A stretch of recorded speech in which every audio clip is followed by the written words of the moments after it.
mean, like, to be honest, like this split, I feel like I'm on like a different mindset, really. So like last week we had like a trio, and I really felt like we are a team that moment. We have each other's back, and we have like a good coaching staff. We don't like maybe not. Everything before that was like sounding maybe not. We all had some bad games, and we had each other's back, so it's like really good to see that. The loses doesn't matter, to be honest, because we are a team, you know. Yeah. Team on 3. Team on 3. Yeah, it's all about the culture. I mean, that's something that I feel like Edward been telling us a lot. It's about the process, about the day-to-day, and it's not about the outcome, you know, win or lose. It obviously sucks. Like, I think all of us were pissed off after we lost to C9, right? But once we're all at home at that night and we reflect on it, it's like, yeah, we lost, but it's like John said, it's not going to matter if we beat them later and if we win everything in the end, you know? I do think we are the best team at the moment, even though we lost to Cloud9. But that's not to say, I think we're honestly improving a lot every week, which is like a really good feeling. I feel like last year, the 4 of us on Golden Guardians, I didn't feel like there was much improvement, honestly. But this year, it feels really different, and I think we're just getting better every week. We can turn the whole world around. I'm in the backseat, really trying to hold it down. And if you Well, you just had a look at the latest episode of The Heist. Make sure to check out the full episode on 100 Thieves' new esports channel, 100 Thieves Esports, over there on YouTube. Thank you for joining us here, though. Back for game number 3, where 100 Thieves are going to go up against TSM. Both teams currently at the top of the table, so this should be a banger, as most of our matches have been so far today. But you heard there, just from the teams and the players themselves, how they're kind of approaching the split. Willing to take a loss here or there, and ultimately, at the end of the day, all that matters is if they take it all home at the end of the day. Primal, what's your take on this matchup here? It's a big one. Yeah, and I think one particularly exciting part of the matchup is the mid lane matchup, because we've seen a lot of conversation about both of these players. On Damonte's side, you know, he's hungry for recognition as a top mid. He's a player who is known for being really great on these global roaming picks. On the Power of Evil side, he's been on an absolute tear lately, getting quadra kills on Azir left and right, getting his own coach to tell enemy teams that they should be banning Azir. So he's sort of the control mage style. And one thing that's going to be interesting to see is whose playstyle synergizes most with what's going on in the rest of the map. Are we going to see Power of Evil try to scale through the game and look to carry late game and team fights like he's traditionally known for? Or are we going to see him have to counter Damonte, who we know likes to play around side lanes, likes to take picks like TF and try to get other players ahead? Yeah, and that's why, whilst I think that the mid lane is really interesting because of the conflicting styles that Primal's pointing out, I think the game will ultimately be won elsewhere, because if TSM are going to win this game, I think it'll be a lot through how Sword Art plays the map with Speaker. And then when I have a look at 100 Thieves bottom lane, well, they just 2v2 kill everyone at the moment. Let's be realistic. FBI and Huhi are on an absolute tear. This is a matchup, once again, I know personally that FBI really loves playing against all the other OS 80 carries in the league, because he wants to prove that he's top dog not only of the LCS, but like really cement that title back home as well. And I think that this is an area that he would be particularly comfortable. Like, him and Lost came up together, and they've obviously played against each other a lot. And I just think that whilst mid lane will be crucial as the game progresses, like, it's going to be how the map kind of interacts with that area. And 100 Thieves, in my opinion, have to win this bottom lane, have to keep Sword Art at home, and then be able to do a better job with Huhi and Closer throughout this middle stage of the game. Yeah, and I think one thing that's going to be really crucial to TSM's success is unlocking Sword Art, like Spawn said. I mean, he's done so much better now that they have him on these global champions like the Galio, like the Pantheon, where we talked about in his games last week. He looks like so much more of an integral part of this team, right? And when you pick up Sword Art, you don't really pick him up for the 2v2 as much as you pick him up for his playmaking ability elsewhere on the map and him having a voice in team communication. I think it's been pretty obvious that TSM have significantly improved their communication since last week. I don't know what happened between Friday and Saturday, but whatever did, it started clicking for them, right? And I think a huge part of that is putting Sword Art on these global champions, allowing him to roam and really be a part of plays around the map. And actually, as Spawn mentioned, FBI and Huhi are a massive part of 100 Thieves' success too. They have the first and second highest kill participation right now in the league. So it's going to be really about how we have these two supports that you really want to unlock and make plays around the map. And to me, if TSM is going to win this, I think it's going to be through unlocking Sword Art. Yeah, and I think that that's a really interesting playstyle, because when you have a look at like kind of what Sword Art's bring to the table and what Emily's saying is there's just such a fine line between inting and game-winning plays for this guy. And I mean, if anyone's been a fan of Sword Art from like Flash Wolves, like through the Suning day, all the way up to now, like it's not like it's changed. Like TSM knew exactly what they were getting when they picked this guy up. Like if you're coordinated, if you're on the same page, it looks great. Otherwise, he kind of looked like when Mata was on RNG the first time around and was just flash headbutt pulving people and just dying over and over again. Like you have to be able to follow up. You have to be on the same page. And I think that that's what's changed for TSM is now there's that trust. Like you need a couple of trust falls in scrims to get the reps up. But then when the guy says go, now you just go and it's looking good. Agreed. And we're seeing a lot more coordination, and we're also seeing just different styles come out from TSM. We should remember that it was not too long ago that we saw Huni on Shen, right? And they were looking to run a comp with multiple globals that game, be all around the map. So this has a potential to be a really explosive matchup where there might not be very much sitting in lanes at all, and just everyone's trying to roam and get picks on the other team. Well, given the expected closeness of this matchup, I am curious in this situation where you guys would throw your weight when it comes to the prediction game. So let's start with you, Emily. Between 100 Thieves and TSM, who do you think takes it? I picked 100 Thieves just because I think that they have the ability to recover a bit more than TSM do right now.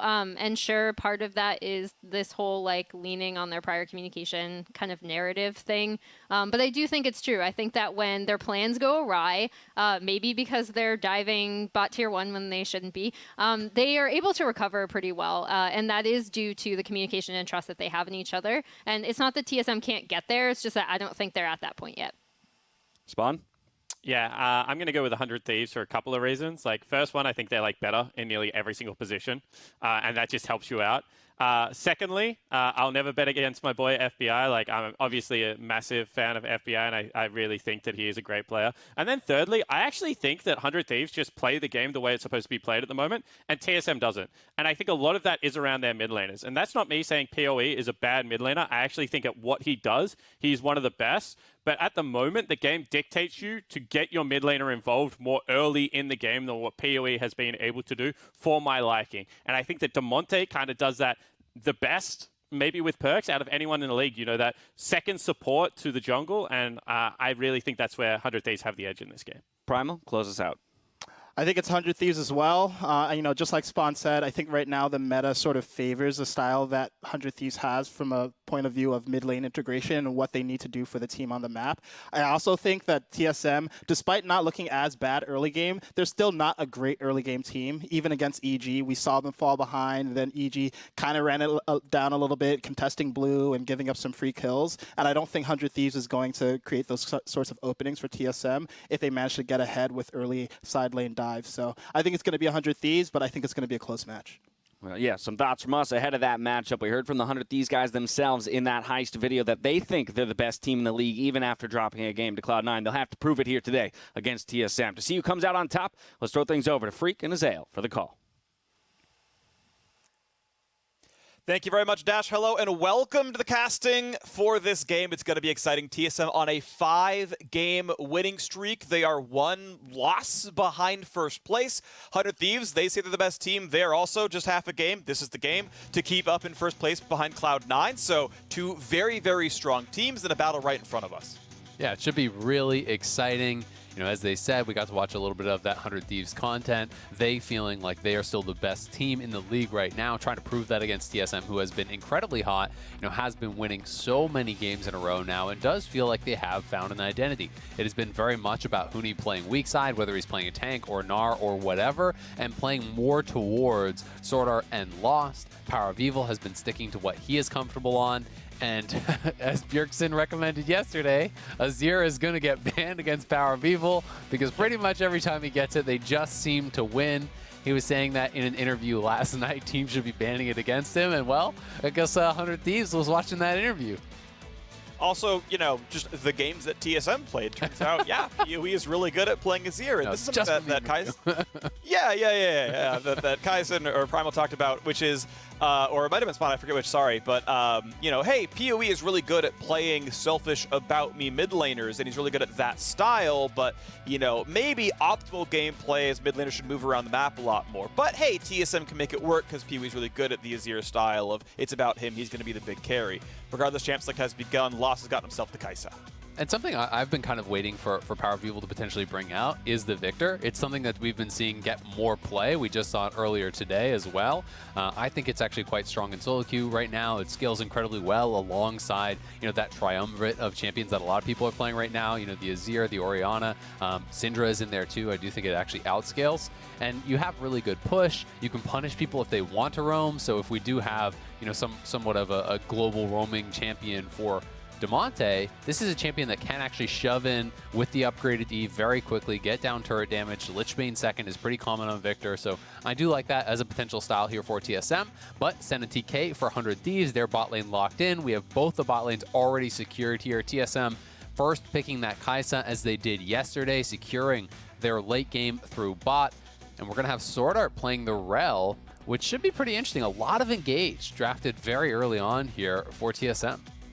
Yeah, it's interesting. 100 Thieves really trying to get counterpicked there. You see them picking the dual lane together. You know neither Tahm Kench nor Center being taken away once Kai'Sa's picked up, but whether they were guaranteed or not, they said, okay, we want this lane. We want to now see what our counterpick can be. Weren't rush picking a jungler. That was the only other role you could really contest. Weren't rush picking a mid laner. Obviously, if they want Galio in this slot, they can do it and cover with bans. Syndra going to be the lock-in instead. Certainly can be a very mobile champion. But yeah, Galio, Ryze, these are champions that were available. Damonte wanted to play with globals and chooses not to. Yeah, so it is a bit of a different style here from 100 Thieves. You know, generally speaking, when those champions are open, he's going to grab the TF or he's going to go towards that Galio. He's so good at playing the map. You can do a similar thing, of course, with Syndra, where you try to push and then roam. Of course, it is just more difficult to pull off. That being said, even sometimes without those global ultimates, he has just been saving his TP. You'll often see him try to get priority in mid, play with closer, have the wave pushed in, force out his opposing mid laner's teleport, and then once that teleport is down, no matter what champion he is often looking to go to a side lane, whether it's top, whether it's bot, try to force a dive, turn around a gank. He wants to use that summoner to be proactive, and that's one of the things I like most about Damonte. Instead of just TPing back to lane for a couple more CS, he is often getting a significant advantage with it. Yeah, he's very good at it. And I mean, 100 Thieves overall, I will say that bottom lane tends to be where it goes. Looking at first blood stats in this game, FBI and Huhi each have triple anyone else in the game for first bloods. So far, the split across 7 games played, they've each got 3, and everyone else has 1 or 0. So they've been doing really, really well down there. We expect them to be successful, but it also means that it's not just, well, because the team shows down. Like, that's 1 or 2 of them, but it's happened without altercation as well. These guys get a lot done in the 2-on-2, so my eyes are definitely there. And then, yes, does the repeat gank come through? Is this going to be Damonte's second first blood by getting down there and getting participation? So we'll see what happens. Okay, so Orianna's banned out, Azir's banned out, Syndra is taken, so that is the big 3 that pretty much everyone is playing. So I do think Victor becomes more of a possibility. Corki, if you want to go for an AP scaling mid laner, is also very good. Well, not AP, but magic damage scaling, I should say.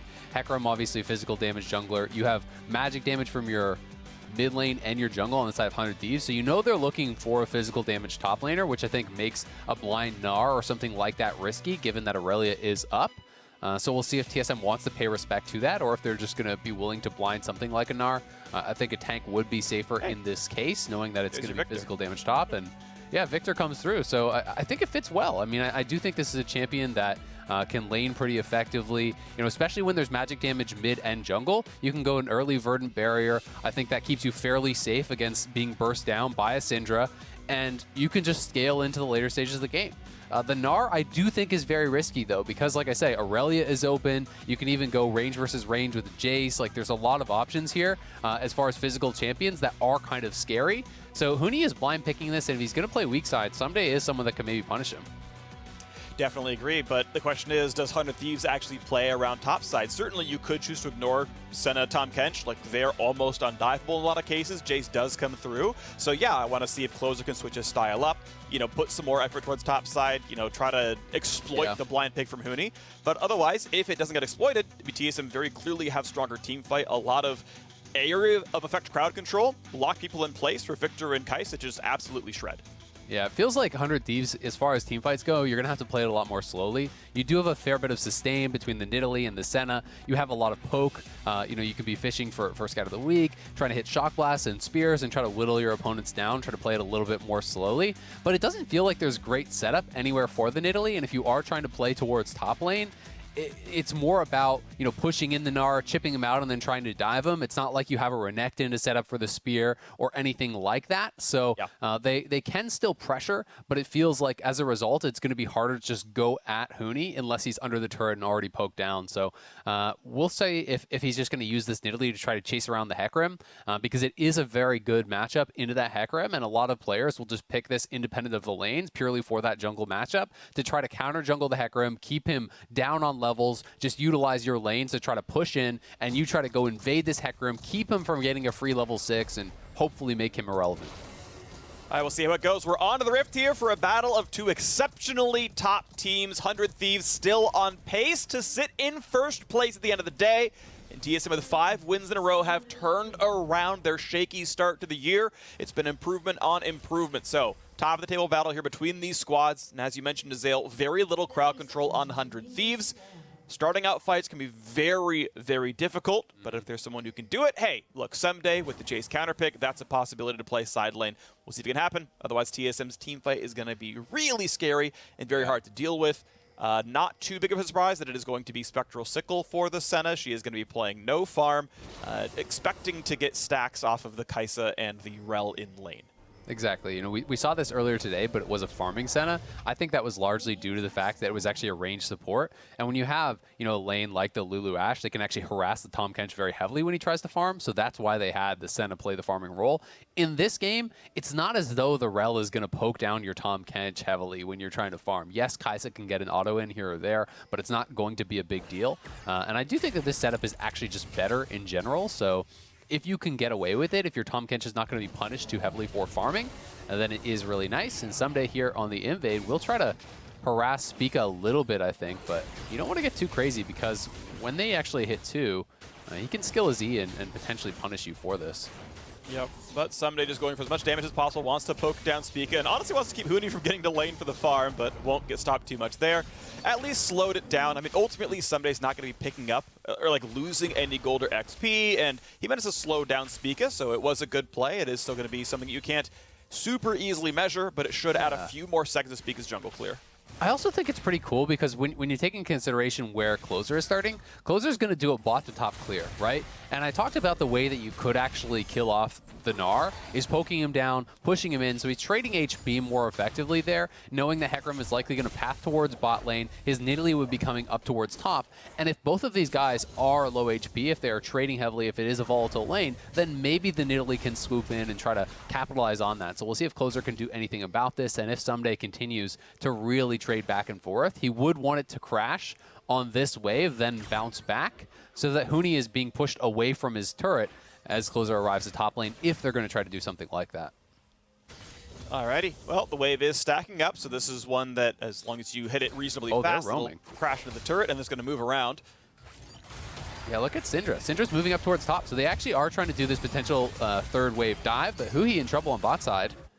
Yep, decent damage to the back and forth, though, is, yeah, Huhi had to chomp up, still got rooted in place. It kind of sucked, but gonna live. But now, here we go. The chance at a 3v1. They are gonna try to play around topside, try to play for damage, and Huni someday misses the empowered shock blast, though. It's a pretty big deal there. Who's gonna pull aggro first? Huni not yet level 3. Teleport comes in, stun's gonna land, but none of the rest of the spells. And that's gonna mean Huni is able to get XP off the entire wave. It did cost Pewee his teleport, but he shoved in mid-wave. Demonte is gonna lose an entire wave. Closer misses the Javelin and Fog of War, so at least Pewee gets his recall off.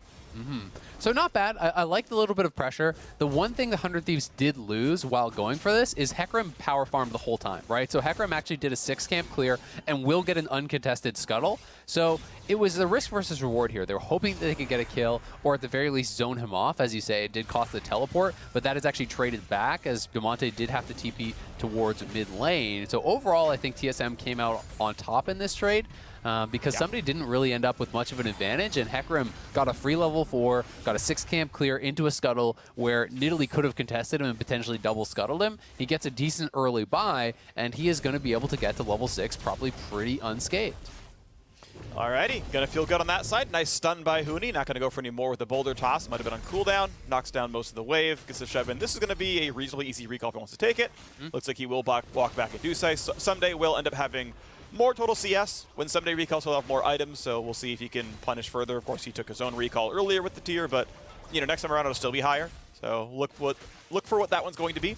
Double tier for the mid laners as well. We're not expecting super early Seraphs. You can buy a second, you don't have to. Either way, it's going to give them enough mana to not worry about much of anything. Another spit back, but Hui's going to be locked up in place. He could die, has to flash early. Thankfully for him, Closer is around, and that is a big damage combo. Sword Art slowly trudging away at 100 health and has to flash it. Lost, just barely takes the javelin anyway, but that is a counter gank and just barely Hui living.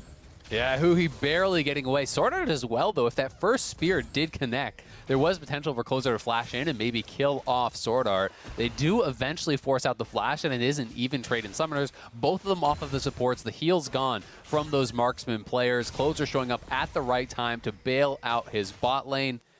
And it is actually the Hecarim trying to get a little bit aggressive here, getting a deep ward down in Nidalee's jungle, trying to track where Nidalee will be heading, but should be pretty obvious that he'll be heading up towards topside if he wants to continue that clear. And Spica would have potential to just safely continue farming away, or as his bot lane returns, try to get some pressure down there, utilizing the Hecarim, maybe even go for an early Ocean Dragon.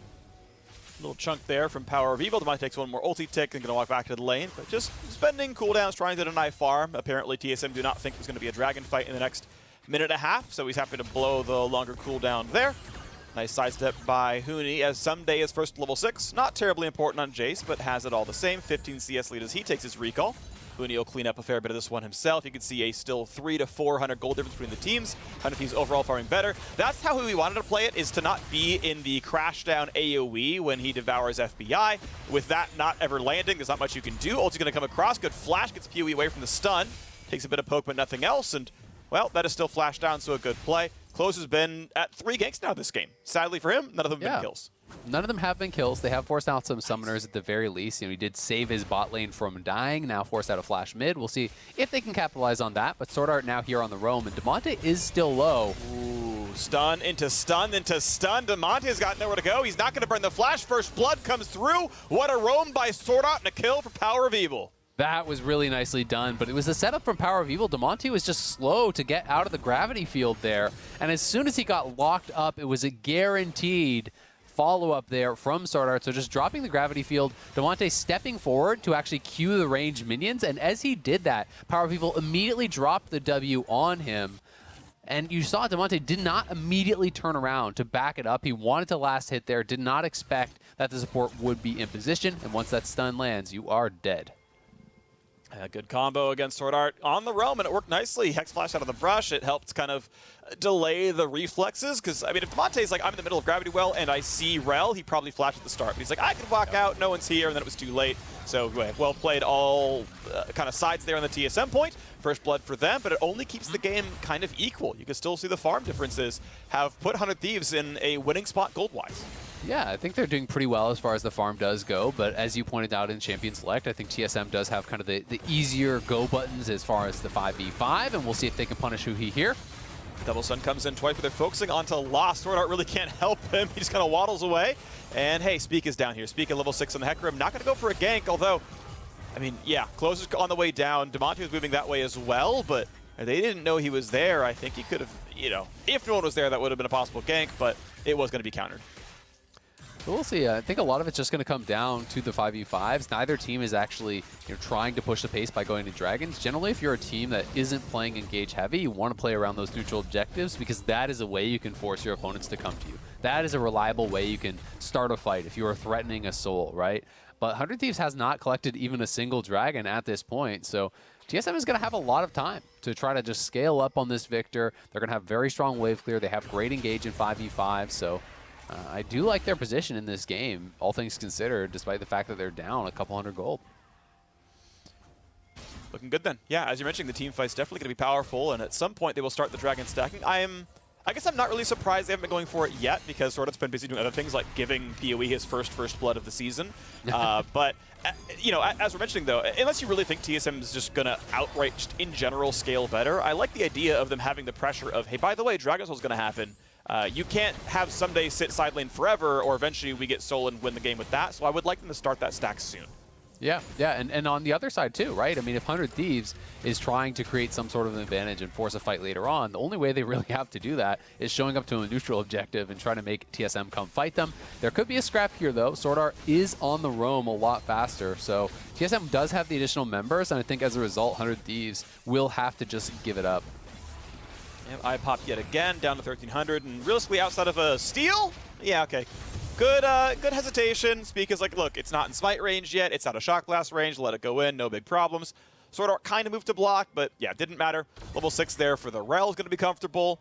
And yeah, the Herald picked up with plenty of time is going to mean an injection of probably just the 300 gold. There have been no plates taken yet. None of the lanes are dominant enough for TSM, so it'll just be one plate to Spica, one plate to probably Lost, and then that's good enough for them.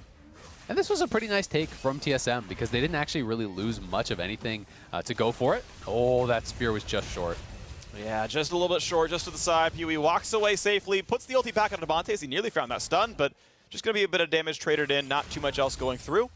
FBI going for a bit more AD. Does have the components of a Kraken Slayer, but also components of, I believe, at least one lethality item. So we'll see which way he actually goes with it. I am personally very partial to lethality.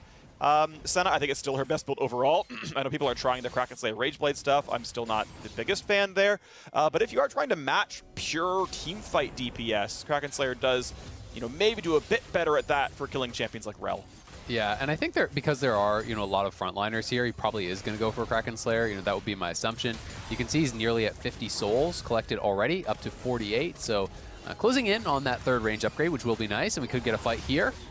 4v3 as the Syndra is here as well. Who he going to find himself a slow, sort of going to jump away, stay alive, but it is the 4v3. Now, keep in mind, PoE did not roam. He pushed in the mid lane. He's going for at least one plate right here, and Monte will have to lose another wave for his team play. His stat's going to look bad, but it was a play to help his team do something else. It does mean the Dragon is stopped, but hey, TSM, by starting the Dragon and forcing 100 Thieves to dedicate a 4v3, got to deny a wave off mid and get a plate for it. And despite the roams, Demonte is still up farm, right? You know, it is very close. He's not up a lot, but he has not been really sacrificing too much before, you know, making these plays happen. It shows that he's been prepping his waves properly before roaming. He's not fully pushed in.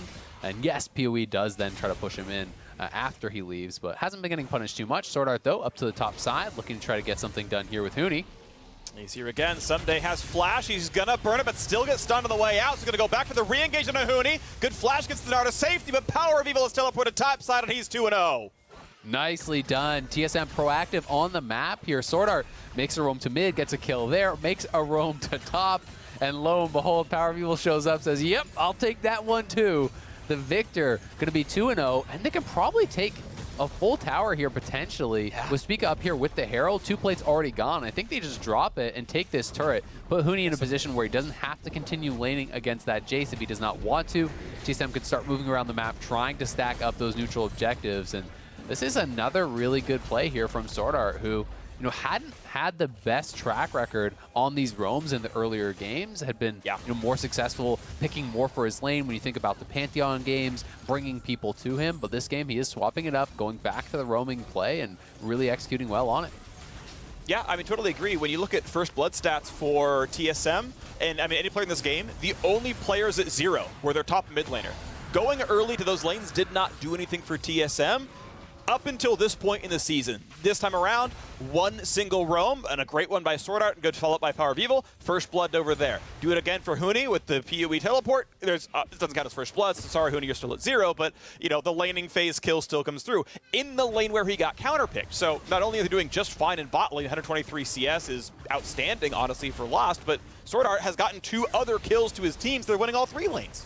Yeah, exactly. And 100 Thieves, set up for this counter pick for the top lane. They could have gone for an Aurelia. They went for the Jace, and Someday here does have a farm advantage, but they really haven't been able to get anything done. They tried to get that third wave dive up in top lane that they did have a nice little setup for. They had the roam up, but Power of Evil had his TP to match. They defended Huni on that.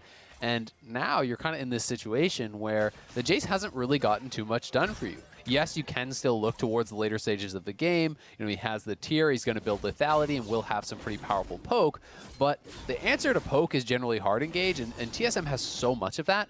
As long as they set up their fights and do not get poked down prior to it, it's pretty easy to go in with the cavalry combo here of Rel and Hecarim and just have Huni on some sort of flank. You get any sort of CC, you can dive into the back line, Lost can follow up with the Kai'Sa ultimate, and it becomes a pretty difficult fight to disengage from for 100 Thieves.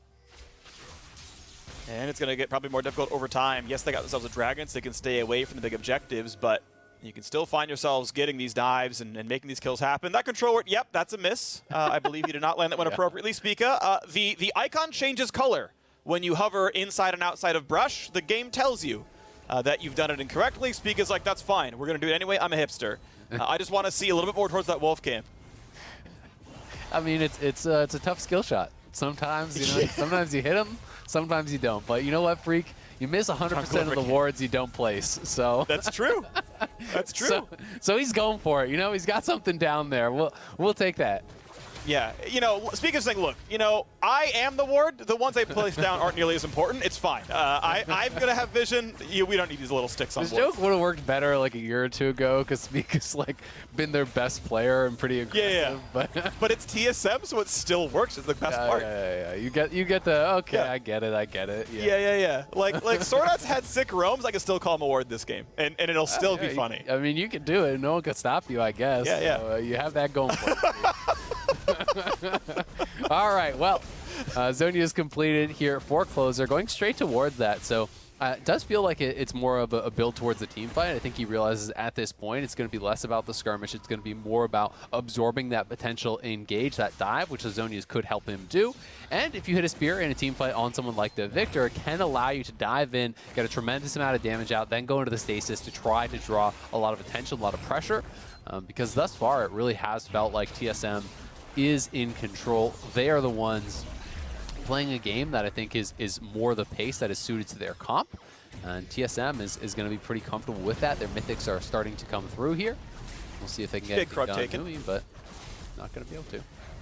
Someday prevents Huni from stealing any of the gold. It still does deny the bonus XP away from Closer with his jungle, but regardless, yeah, counter jungle not going to mean much. 1,300 gold difference remains the case, as first and second Herald both went to Spica in TSM overall. That's going to be comfortable. 123 until the Infernal Dragon spawns. And we'll see if we have Cloud or Mountain Soul as a result, but either way, that's going to be in a while. TSM, I agree with you, still seem to be the team in the driver's seat, but 100 Thieves did get the first Drake, so it'll be a while till Soul comes out regardless. A pretty late one, honestly, like 26, 27, 28 minutes maybe, or more. We'll see what actually happens, but that's the road we're on. Ludens comes through now for the Syndra. So Power Spike's in. I mean, pretty much actually every 100 Thieves has a Mythic right now, or at least the first major completed item, with Nidalee going Zhonya's first. So we'll see if that Power Spike is used to fight for the second dragon. Yeah, we can see it is Kraken Slayer coming through here for FBI, so he is going to go with the Rage Blade build. More about that high DPS, killing off the front line, trying to attempt that. Eclipse pretty standard over on Someday and has a Caulfield's on top, so a lot of CDR being picked up here for him, and we'll see if they can set up anything. It looks like they are all moving down here to try to fight for this dragon, so it's going to be about control of mid lane. 100 Thieves needs to be the ones that are to that dragon area first. You cannot face check into TSM's composition. You've got to get vision control and then try to poke out TSM as they look to push in towards that dragon area. But TSM is not really pressured by this dragon whatsoever. They got the first, they got only one, very late into the game, so it's not as though TSM is worried about a soul, as you said. At the earliest it would come in 26, 28 minutes or whatever, so they can give this one up if they feel like they need to. Shield comes in for Huhi, quick heal comes out of FBI. So far, they're going to be able to stay alive. Pee-wee just burning the ulti to zone them away. But yeah, we're still seeing Someday in the top side, does have his teleport, pushing the wave, starts walking down. Huni now walking top to catch that wave as 100 Thieves plays it slowly enough. Losto pushing into the bottom lane, though, is going to mean that turret may just die outright. But because mid was pushed in all the way, 100 Thieves have inside track. And they will indeed cleanly claim the second dragon of the game, but it is at cost of gold income. As another wave was destroyed in the bottom lane, Lost pushed it in. That turret went down to, I'm going to guess, about 15%. Actually, wow, 5%, okay. Nearly dead. Lost almost had time to knock that one down and get second turret of the game.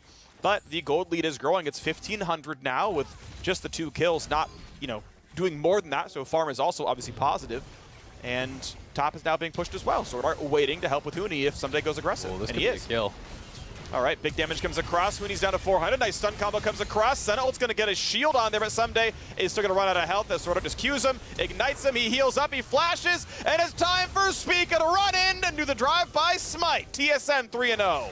Oh, that was actually pretty nicely played by Someday, almost killing off Huni and then utilizing the Omni Vamp he had there to try to survive the Ignite, but Spica is there to finish off the kill and pick that one up for themselves, and it looks like they could potentially get 2 towers here back-to-back. Power of Evil pushing this one in. That bot lane turret is incredibly low as well, and Spica could be heading down there.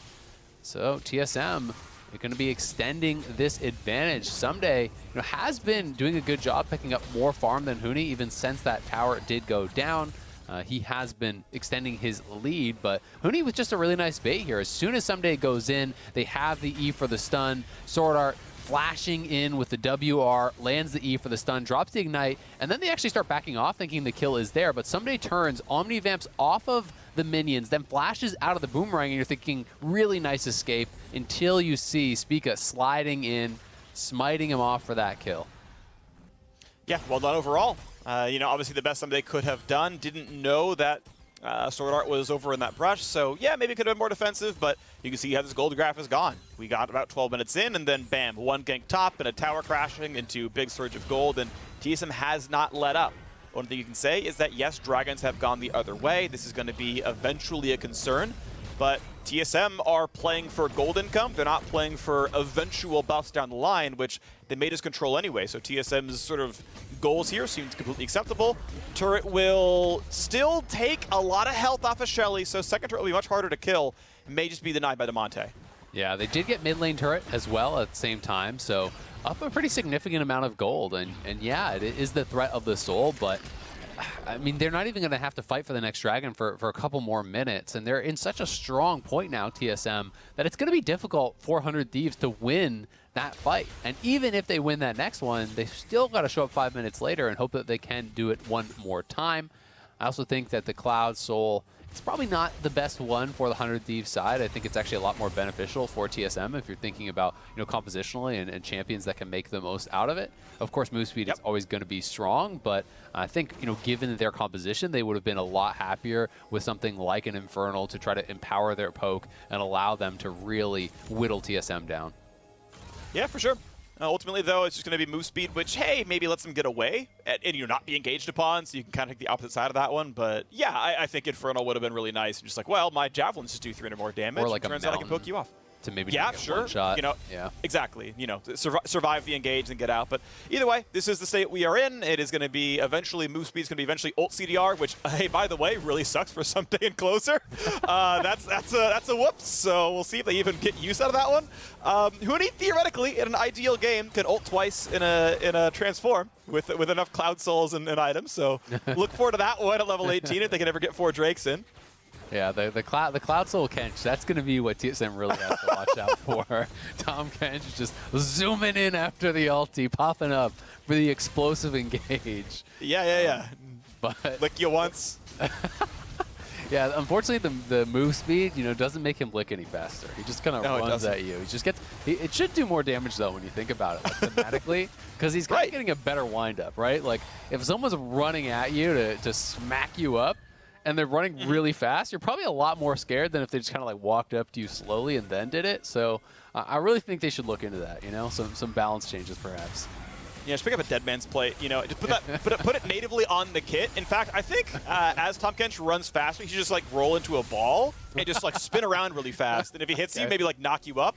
I like it. I like it. Yeah. Like a little Beyblade or something. Yeah. And then I think All Thick right. Skin is yeah, well, we can move on. It's Okay. fine. Baron's being set up, but Dragon's in 20 seconds. That's the more important thing than me turning Tom Kench into Rammus, which was where the joke was going. Okay. So 3,000 gold difference, though. 100 Thieves with the Dragons. I don't think it gives enough stats to make up 3K. However, they are still set up first. They are very pokey. They can try to force the disengage, who he can try to salvage one person, and they are into the river. There is a ward down, which they may have to sweep, but they're going for the big play instead. Tom Kench ult comes across. Can they find the 5v2? As Sword Art Lost now get a teleport to keep him alive. But now it means the river belongs to TSM. They force a Summoner TP and not much else. Can they fight them back? For them is that they actually Huni megaed out, so he actually is going to be on this time limit. And then as soon as that does expire, maybe they actually just try to force this right now. You can see Huni on that ward. They actually spotted him. They're separated, but the engage is so bad. But TSM's still a little locked up. There's the double knockup. There's the big engage. They're going to bring back one, but Demonte is going to die. Lost finds the kill, and it's suddenly a 5v4. Huni kites him away, and 100 Thieves is forced to run. Huni gets a bit of damage across, and does not find a kill. Someday will live. But just like that, TSM navigate getting pincered. They get away. They get the kill on Demonte, and that Dragon is theirs for the taking. Really nicely played. Closer's still sticking around. They want to try to continue to get poke out, see if they can get anything done here. I think he's feeling the pressure. This game slipping away from them a bit. Now Huni looking for Mega. Meganar comes off, finds one, finds two. FBI, he's going to drop as well. 2 more kills coming across. 100 Thieves did not need to go for the re-engage there. There's no realistic way you make that one happen. TSM pinging towards the Baron. It is still fairly early on. Demonte can TP, but even if he does, it's 5 versus 3. Yeah, I think they should go for it, and they're going to TP Victor back in, so they will be committing to this. Spica just looking for the blast cone. He will go right over the wall, and they will start this one up. They have to watch out for a closer steal, and there is still a fair bit of poke available here from Someday and Closer. And you don't want to see them just straight up 50-50 this. I think they should send someone over. Maybe Sword Art could look to try to deny it. Empowered Shock Blast with a chance to smite. The burst is there. The capability of stealing is absolutely available here. Sunday's around, Demonte's around. They're going to go for it! Oh, it went to 24 health, but Powerville picks it up. And a second kill as well. Huni slinks away with 5 HP. He's burning, but he will not die. TSM get 5 unanswered kills and a Baron. 8-0. Baron is theirs. TSM really coming out on top in that one. It was nearly a steal as Syndra did show up, and you have the damage to combine from the Jace, the Syndra, the Nidalee, everything at once. They went in, they tried to steal this away. You can see they're trying to position here to get something down on it. The spear did land, and then TSM sends Huni over as he megas out, but they flash over to the side. They land the damage. He pounces into the pit, does drop the smite, but not quite timed well enough to get it, as it looked like Power of Evil dealt that last final bit of damage there to finish off the Baron, and it feels like TSM have everything that they need now to win this game, because 100 Thieves just have not been able to find a fight that they can win. You know, you saw them show up to that previous Dragon fight, and like you said, they were trying to attack the members from TSM that were split off from the rest of the squad, but their engage is so poor, they're not able to force a fight.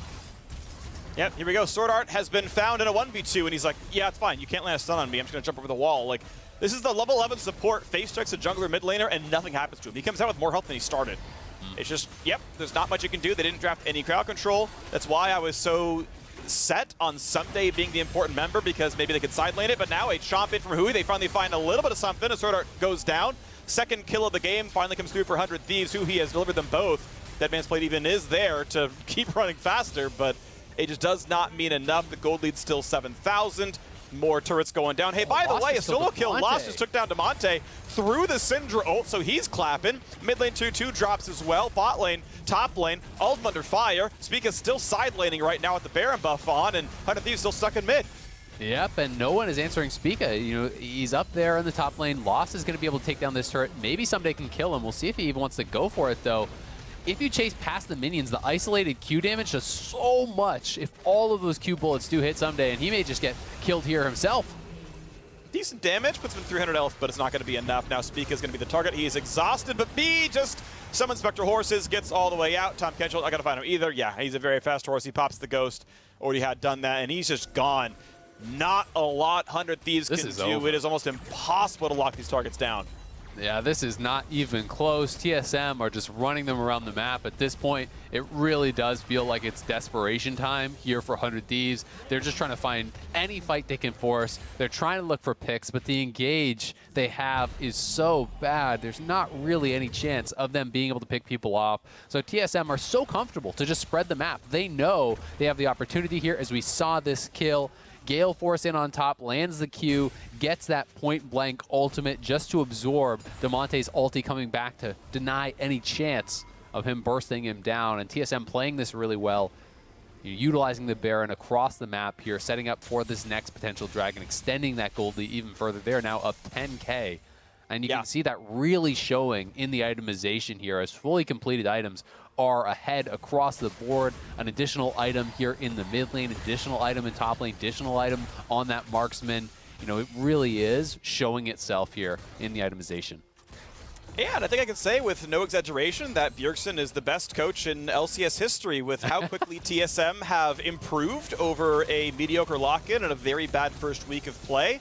He's up against Zix here, who is the most experienced coach in LCS history, and Draft Kingdom the guy. I mean, it really feels like TSM went to the right places. Sword Art has done really well. Again, I think his first few weeks were pretty rough, but he's obviously done a whole lot better, especially in this game. And yeah, 100 Thieves feel really hopeless in drafts, so I think that is part of it as well, where there's not a lot they could have done to approach this game any differently. But end of the day, TSM are going to be on their 6th straight victory. They're going to be 1 game behind first place, tied for 2nd. And that's a great run for a roster of 5 players who never played together before. All right, looking for Huni topside, but Spica's just soloing out this dragon. And again, Tahm Kench ulti dropped, and Huni just runs away. You can see on the minimap there, so not really any threat. That's about as good as their engage gets, as Tahm Kench just kind of walking at you, and it's not going to be good enough to really force anything here. TSM grab another dragon, pushing in bot lane, pushing in mid lane. Both of these are open inhibitors, and they could just take a 5v5, honestly, at this point, but it feels like they're pretty content to just try to wear 100 Thieves down, make this a sure thing. They know that 100 Thieves cannot find an engage whatsoever, so they're just taking away their jungle. They're extending the advantages. You can see the jungle lead here is 3 levels. The mid lane lead is 2 levels. There's 4 levels between these marksman players. It's just enormous differences across the board, both in gold and experience, and it just seems to be getting bigger and bigger here.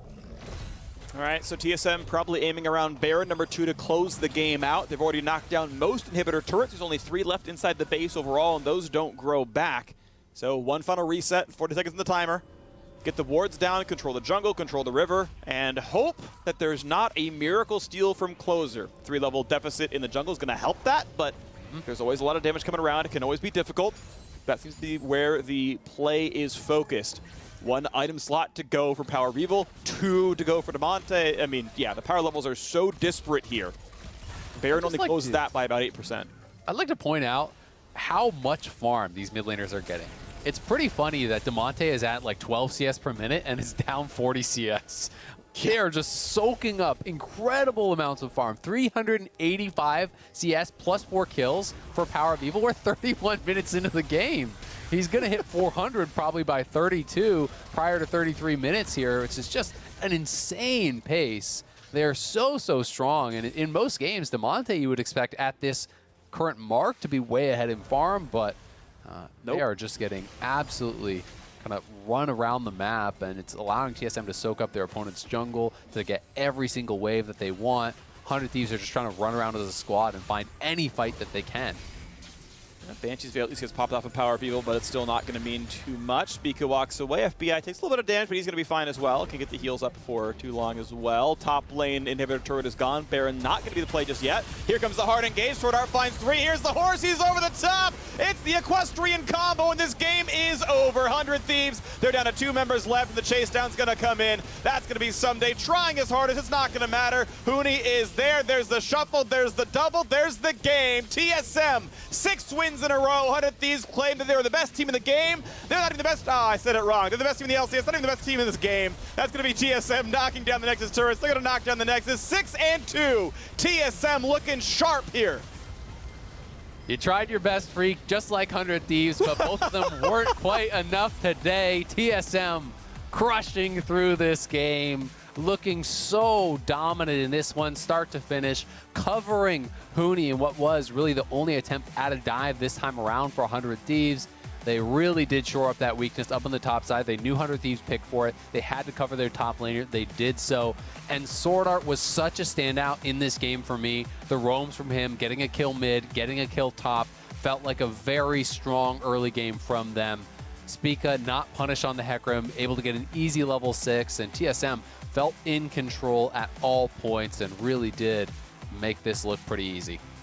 Yeah, they did. I know Emily's going to be happy. I know she was talking about, I need to see Sword Art doing more than play for the 2-on-2. He did that, and this time it worked. In earlier weeks, he would roam mid, he'd get a flash, then nothing would come of it. This time around, flash wasn't even used. He just found the kill alongside Power Revo and then did it again in top lane and kept doing it throughout the game. So many of the team fights were engaged by Sword Art on the rel, landed the combos. Well played to him. I agree, he was definitely a focal point. And his sort of, I don't know if you want to call it a reacclimation, an improvement, a return to form. I know he can be a good player, and I know he is a good player, but the first few games were not that. This game and the recent ones certainly were. And so, yes, where he goes, so goes TSM. Again, 6 wins in a row. They are a single game behind Cloud9. And hey, we're 8 games into the split for this team, right? There are 18 games, and then you play the midseason showdown, aka spring playoffs, aka the qualifier for midseason invitational, and then the rest of the split happens, your record carries over, and you go for Worlds. Right now, TSM are in prime position for a bye, for a good look in this playoff run, and they want to be the team that goes to MSI. They want to be the sort of, it's kind of air quotes now, spring split LCS champion, because there aren't really splits, but they're looking sharp.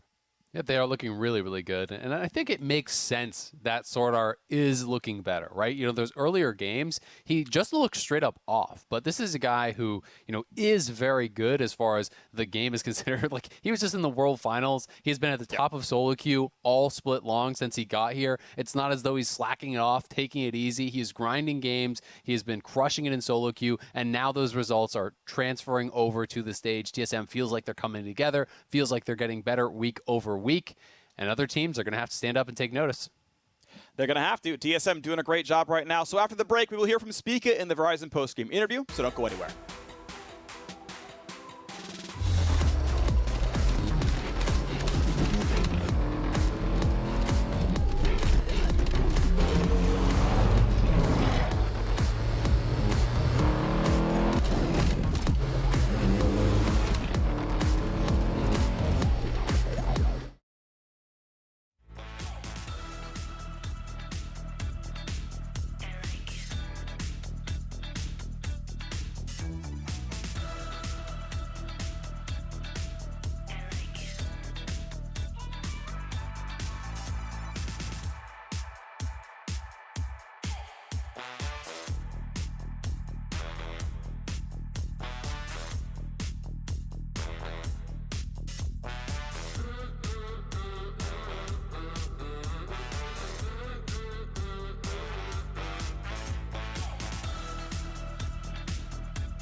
Welcome back to the LCS. Got to get some words from TSM Speaker after that victory against 100 Thieves. I got to say, I think you're all on the same page going into this when you believed your first encounter with 100T to be, quote, tragic, end quote. So how does it feel to have a totally different fate this time around against a team previously tied for first, now tied with you in the standings?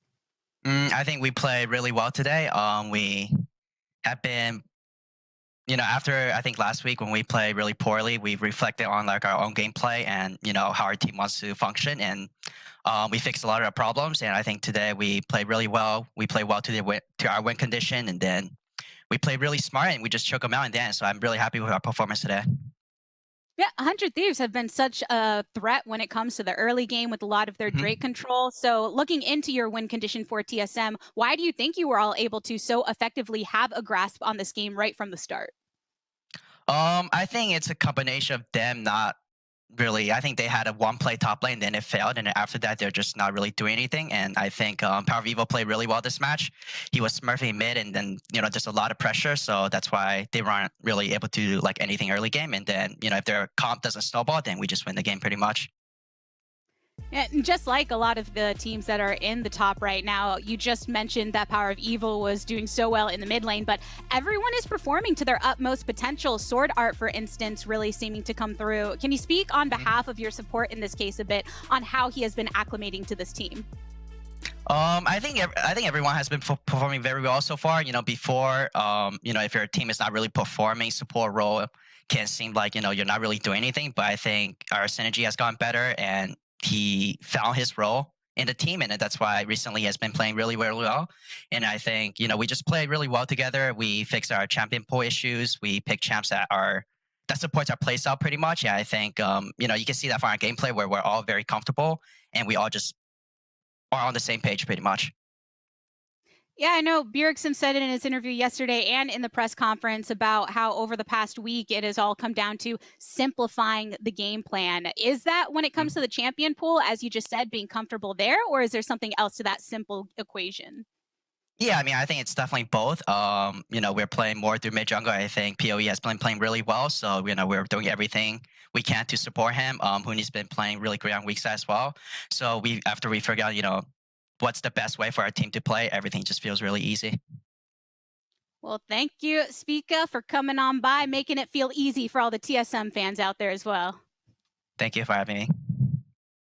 What a game that we just had, my friends. Let's go ahead and continue to break that down on the State Farm Analyst Desk. Thank you very much, the Tigers. TSM checking all the boxes, honestly, on their way to victory in that one over 100 Thieves. But Primal, I actually want to start where one of Spica's answers ended, which was where he was talking about the draft. And specifically for 100 Thieves, it felt like they were on a clock. The onus was on them, given what they had drafted, to get things done early. And when the top lane didn't go their way, boom, they were kind of doomed. Exactly, and I think my biggest concern with this draft is it just didn't look like a 100 Thieves draft, right? We talked a little bit about this in the countdown and the intro. 100 Thieves is really good when Damonte is on picks that can impact side lanes. And this game, he didn't get an opportunity to impact side lanes. Not only did he get out-pressured mid and have to use his TP at 9 minutes to get back in the lane, allowing PoE to have TP advantage and then TP to top, he was in a situation where he just couldn't roam bot, right? And I think a lot of this stems from the fact that 100 Thieves look to play around top lane. They look to play around Someday. They gave him counter pick.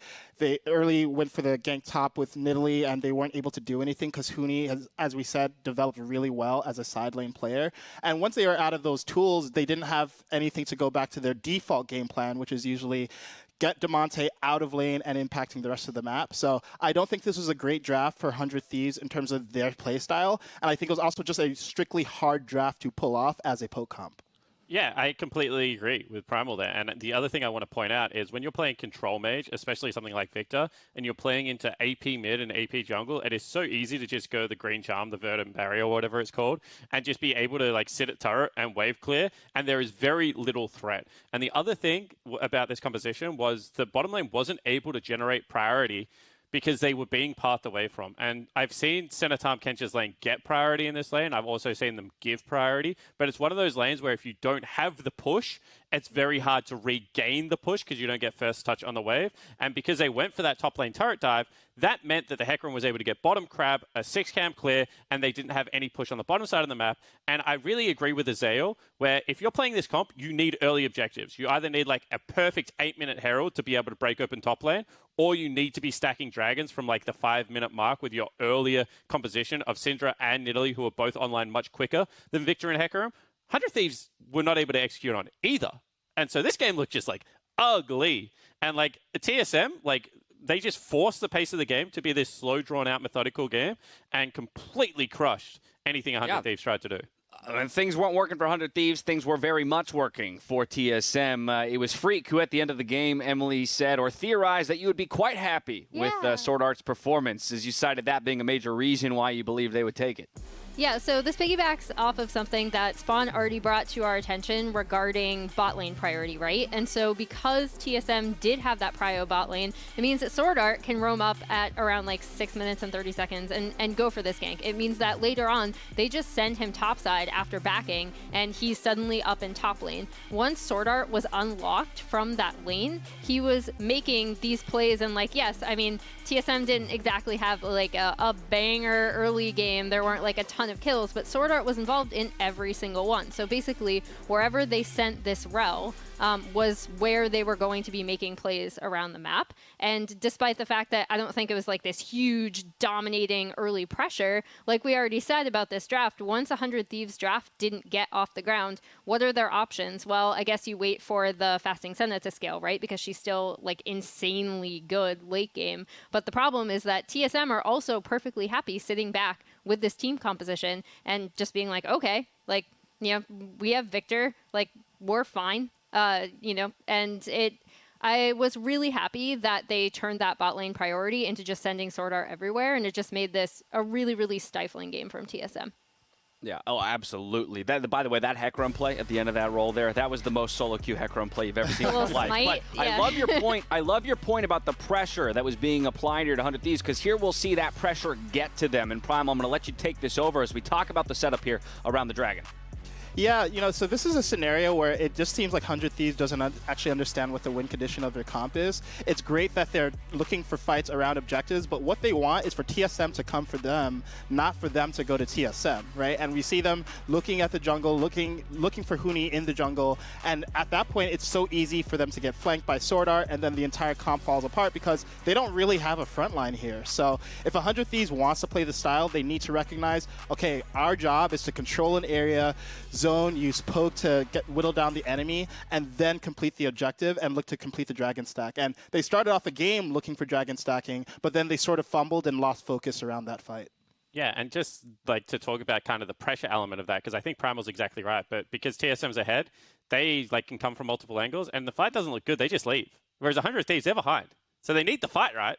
So they're like, just give us the damn fight. But TSM were like, we're not going to give it unless it's a good fight. And that's why they were willing to retreat. And that's just what pressure does in a game of League of Legends. And I think that TSM really understood that they had all the pressure and momentum in that game. Yeah. One thing I want to note, and I think Spawn made this point in the countdown about Damonte's effective champion pool. I don't think the takeaway from this game should be Damonte's not good on control mages, because I don't think this was a Damonte issue. I think it was a team dynamic issue that got exposed through the fact that Damonte was not on a playmaker. But I think what we've seen is that as Damonte goes, 100 Thieves goes. So instead of focusing on, you know, oh, this player isn't able to carry, no, we need to focus on, okay, this player's job is to enable his teammates, and if we're not giving him the tools, he's obviously not going to look as good as he does on the champions like TF and Galio and these side lane roamers. 100% agree, particularly when you're not picking any amount of hard CC elsewhere on the map. Sorry, Emily.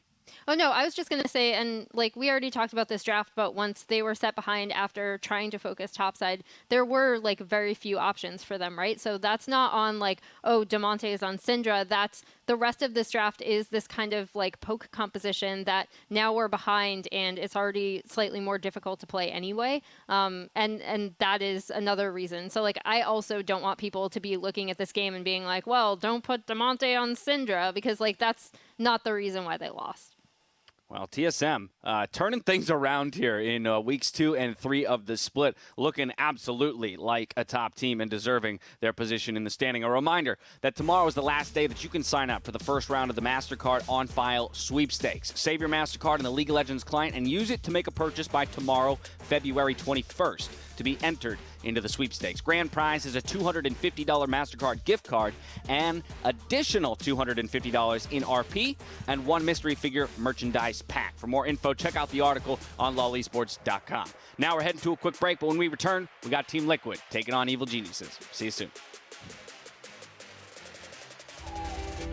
Many of us are working from home and adjusting to new coworkers. Coworkers who borrow supplies and always interrupt meetings. A gift can help. And when you use your MasterCard, you have security benefits that keep you protected, so your purchase ends up in the right hands or mouth.